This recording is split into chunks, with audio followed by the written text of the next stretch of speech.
Hickok 45 here. Did you guys ever shoot a 38 Super?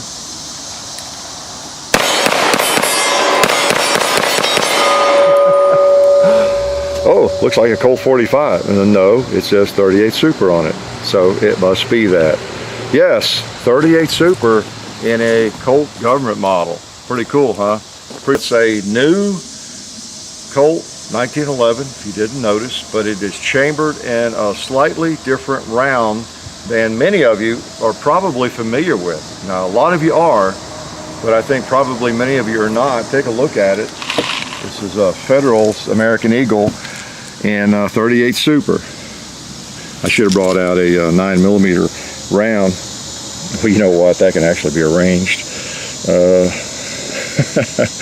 What was I thinking? Yeah, just happens to be a 9mm round in my pocket. So you see it's a little longer, the case. And it's not the only difference, but it is longer. And we'll get it up there. 9mm case is a thick, old, tough case around the head. It really is. If you've ever hand loaded them, you know what I'm talking about. And it's tapered, and it's a tapered case.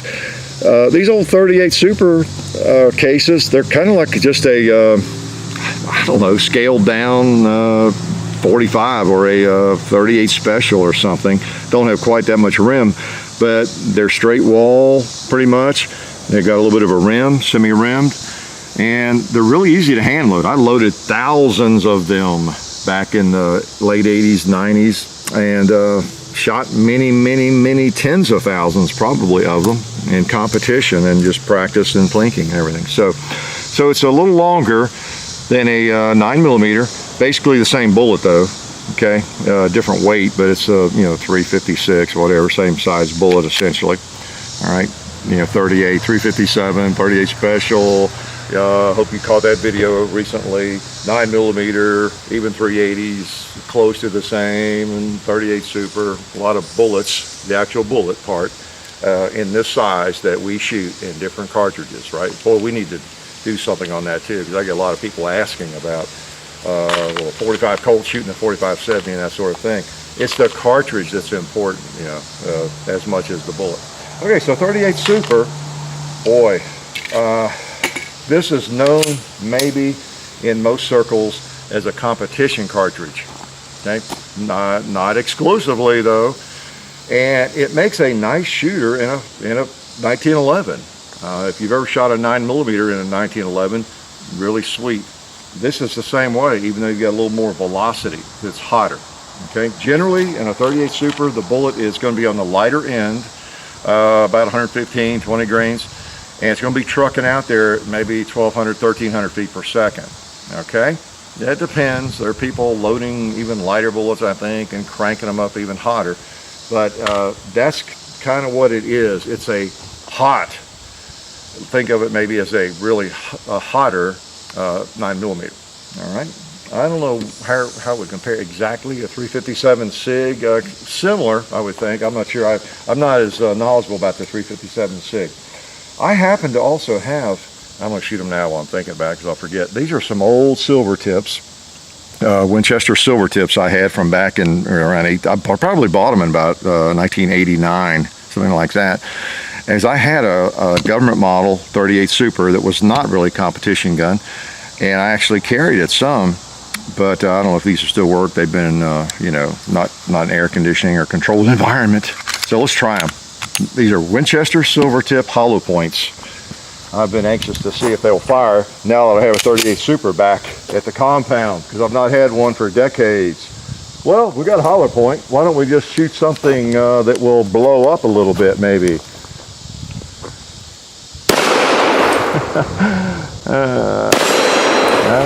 That worked. Seemed to work. I wonder if one will get to the gong after just sitting around for 25 years, resting.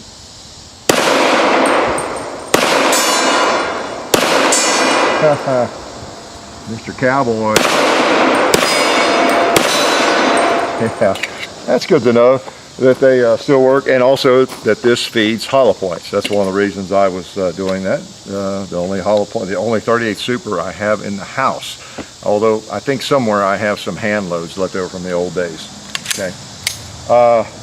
Yeah, I used to shoot one of these things. In fact, I put on my my old Ernie Hill rig. Look at the whatever, the crud. You know, this thing's been just hanging in a barn all these years. Actually, I could use that with any 1911. I don't know why I've left it out there, but this was part of the rig I bought back in about 89 or 90. And these are some magazines I used back then. And believe it or not, they still work. They were really cruddy. I took them apart and cleaned them, and there was some rust on them and everything else. I didn't think I'd ever have another 38 Super.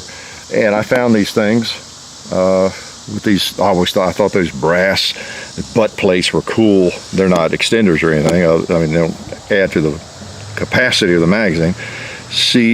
Was it CP Bullets, wasn't it? I forgot that company. They're probably not even around anymore. Yeah, I don't know, CP Bullets, I don't know. That was a company back in the day. They're probably still around. Here I am making light of them or fun of them. But yeah, these were 38 Super back in the early IPSC days, USPSA days, became very popular. And in fact, it was Rob Latham, I think, and Brian Anos who really experimented with it and discovered that it was pretty effective, because you could get, now these are 9-round mags.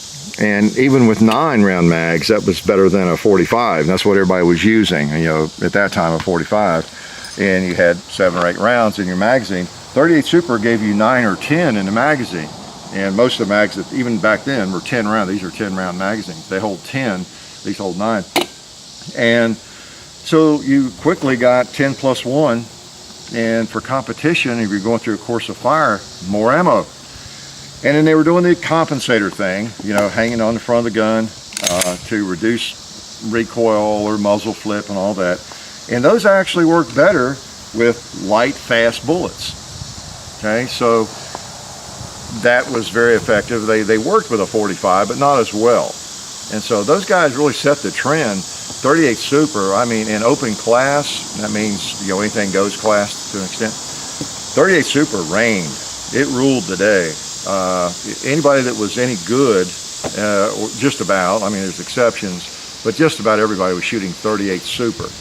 And most of them light bullets, very fast, very fast. So, and I fell victim to that too for about a year and a half. I had to have one. I ran across one that was already made in a shop. Someone had to bail out on it or something, and I bought a 38 Super, had a compensator on it. It was a custom gun, and the magazines, and I played that game for about a year and a half. I still shot limited and revolver, you know, stock guns in those same matches. I'd shoot 3 different classes, but I did play with that. And it was fun. It was fun, because you really can control that thing. Very effective round. Let me shoot a couple more here. Okay. Now, if these magazines don't work, I was hesitant to even use them, but I've been shooting this gun for 2 or 3 days with them, and I've not had any trouble yet. But my guess is these springs, because they were used a great deal back when I was shooting them, and so I don't know. With a little use, they might start to weaken. Let's shoot some of these 12 ouncers. Nice. Nice. Oh, there's a jug down there. Had not been hit in a couple of 2 liters. I go across the hill. Let's see if we hit that red plate. All right.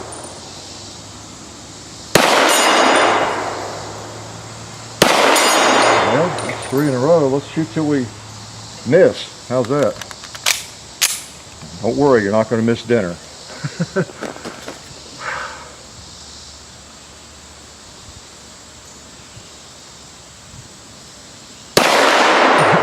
You know, I knew I was low. I knew I was low when I pulled the trigger. See? See?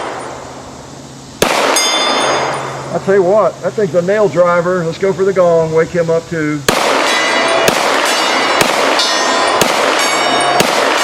Boom, boom, boom. That thing is a shooter. It is fun.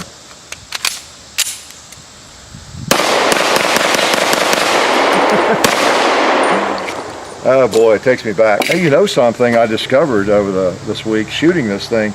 Got a nice trigger. This is right out of the box, and it has a heck of a trigger for this is stock Colt, Series 80, 1911. Very, very nice trigger. Boy, almost hate to send that sucker back, but it's yeah, pretty cool. Now, what else was I going to lie to you about?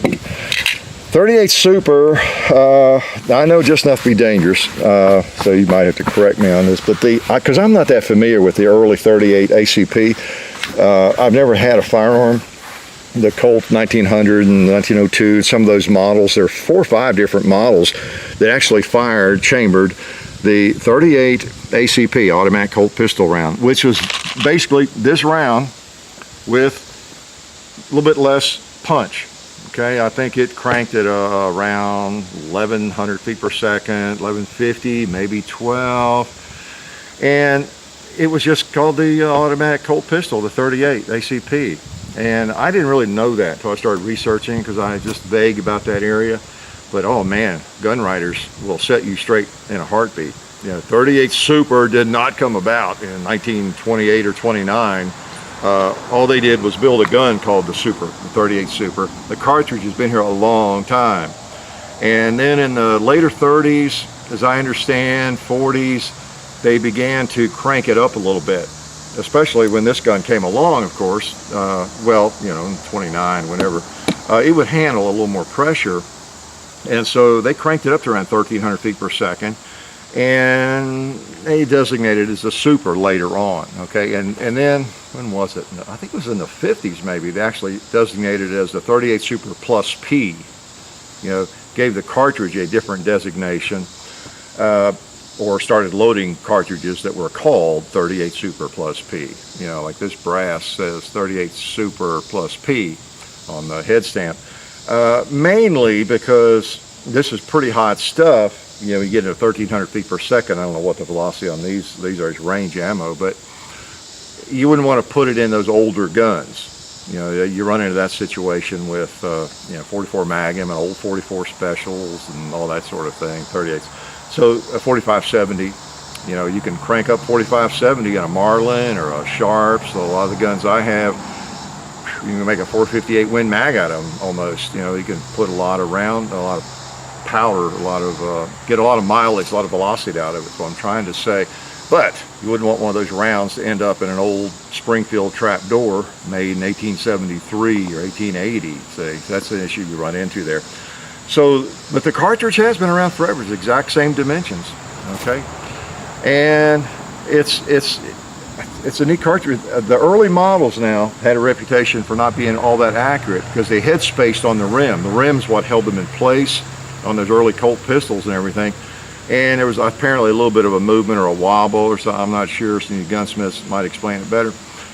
But then later on, when they started making barrels that it would head space on the case mouth, then that solved that problem. And I know that was the kind of barrel I had, and I think most people the last 30, 40 years, they have a barrel that is chambered and ramped and everything properly so that the 38 Super head spaces right on the front of the chamber. It doesn't rely on the rim, because this is a little different. If you notice that, it's got a little bit of a rim. You saw it compared with the 9mm. It actually, it has a little bit of a rim to it. Okay, and that's a little bit of a challenge with an automatic cartridge. Okay, so anyway, like I say, this cartridge, it got very, very popular. It had a lot of kind of a rebirth when Latham started using it. I don't know why the guy can't shoot. Well, at least he used to not be able to. I gave him a couple of lessons, and then he just went crazy. He got to where he would win every match. It's pretty amazing. Did you believe that? Yeah, right. I got a bridge I'll sell you in Brooklyn too. But yeah, this is well known for that. Now it's also got some history.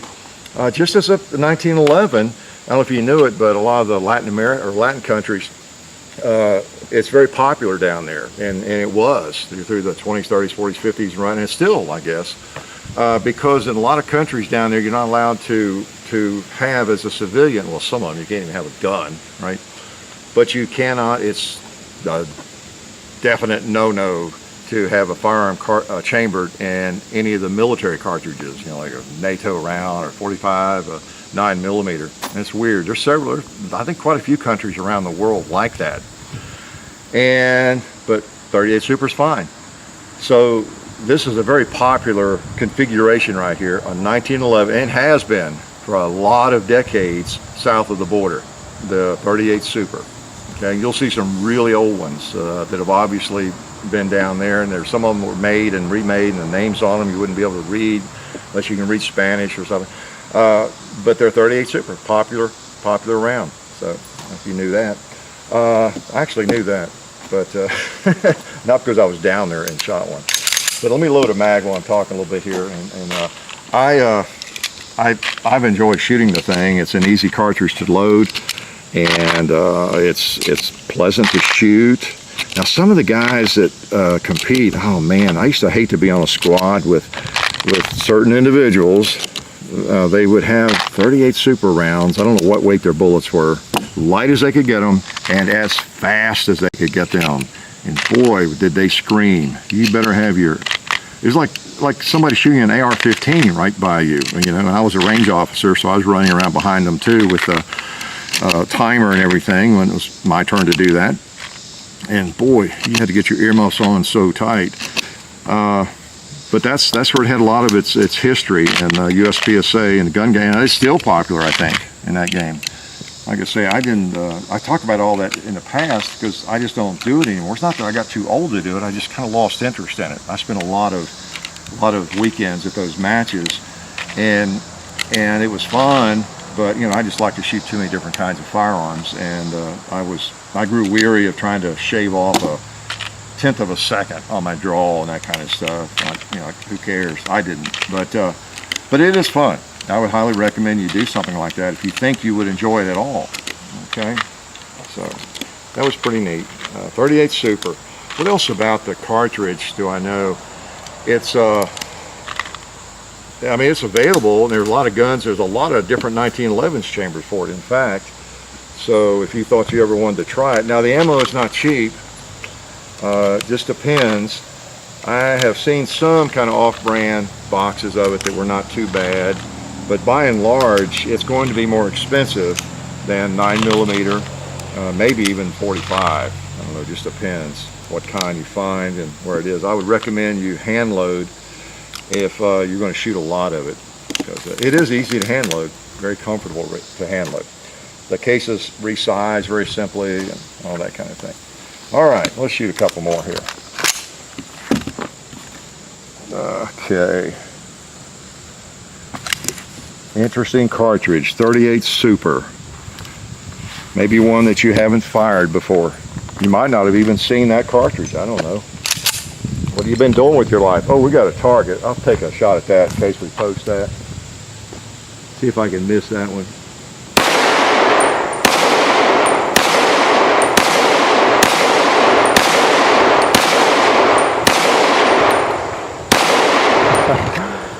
This is a very sweet shooter. You got the heavy 1911, and the cartridge is not that old powerful, I guess. All right.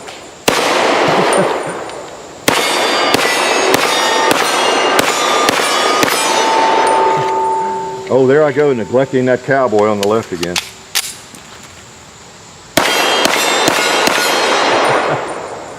I wonder if it'd knock a ram over. Probably not. Maybe if I pop him in the head.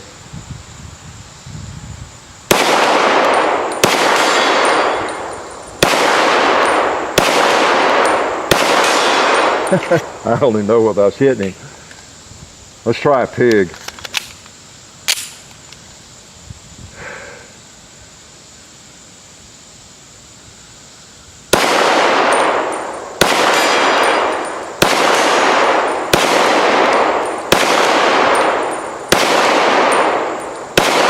I'm just slinging bullets, I tell you.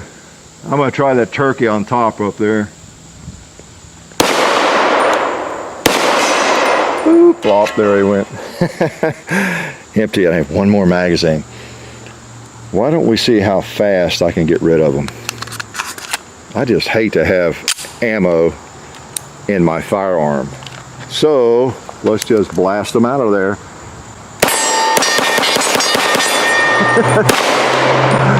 Oh, that was fun.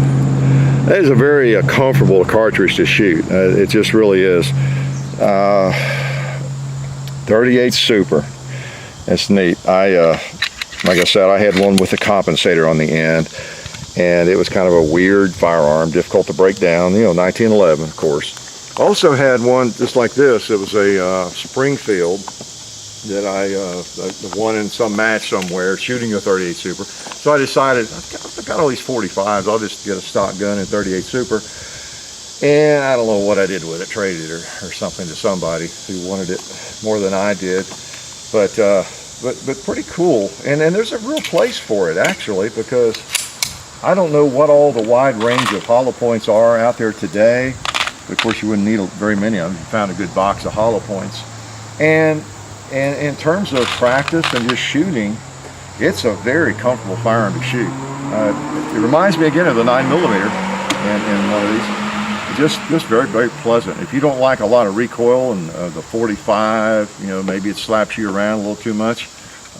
This one really doesn't. It feels good. This specific gun's got an incredible trigger, I'll have to say. I wish every stock 1911, even a Colt, came with a trigger that good. That's pretty nice. So 38 Super, like I said, it goes back.